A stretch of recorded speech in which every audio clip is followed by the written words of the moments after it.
The Shek Report, with Dave Damashek reporting. Damashek here. Man, it really did snow everywhere this weekend, didn't it? Ooh. Or maybe I got to call Palomalu about some of that shampoo he's always talking about. Either way, it's going to be awfully hard to complain about anything in pro football after a glorious Week 14, but that's why I'm a professional. Just remember, players and coaches, don't get angry at me if I call your name. Ultimately, I didn't do this to you. You did this to you. Let it begin! At number 5, domes. How can we as a society condone playing under a roof when this is an option? And this, and this, and this, and this, and this. It's not just about how much fun it is, though. As the league continues its ongoing quest to improve player safety, the snow might actually be the answer. Tell them, Shady McCoy. The hits were a lot easier because of snow, like falling on pillows. By the way, if you live in Pennsylvania and your kid didn't insist upon going outside and playing a snow football game on Sunday, trade him in. He's broken. Either way, don't fret about the Snow Bowl commish. Let it snow, let it snow, let it snow.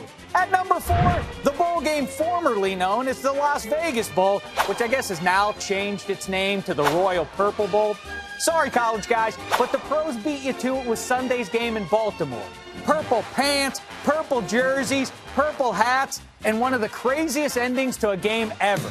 Now, we don't have time to show those last couple of minutes in real time, but to summarize, Jacoby Jones returned the kickoff for a TD, then Cordero Patterson took one to the house, then the Grimace intercepted Joe Flacco for a TD. But then Ravens coach Tinky Winky called a long pass, which was deflected by Violet Beauregard, but Barney still turned into a touchdown when Prince couldn't make the tackle. But then Castle tried one last-ditch Hail Mary, but Mace Windu cut his arm off with his purple lightsaber. Bottom line, it was fun. At number 3, the Steelers. Yeah, those Steelers. While Philly, Baltimore, and Chicago won against visiting dome teams, the Steelers lost at home in the cold and snow to a sunny bunch of fellas in turquoise pants. Cortez Allen had 2 chances to tackle Charles Clay and couldn't. He's not an actual Dolphin, Cortez, all smooth and slick. Just tackle him, man. At number 2, the mess in our nation's capital.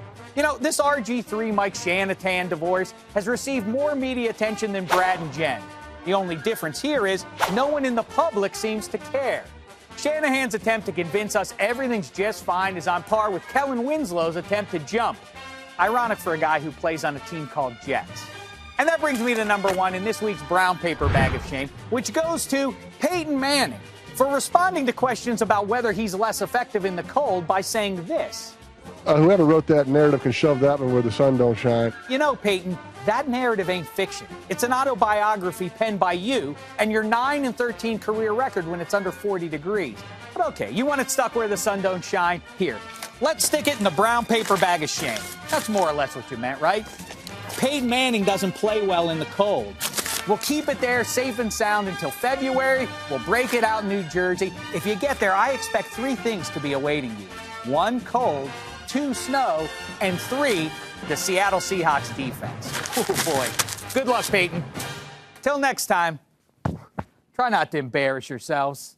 Peyton got picked off by Richard Sherman in a Super Bowl played in New Jersey. Shek.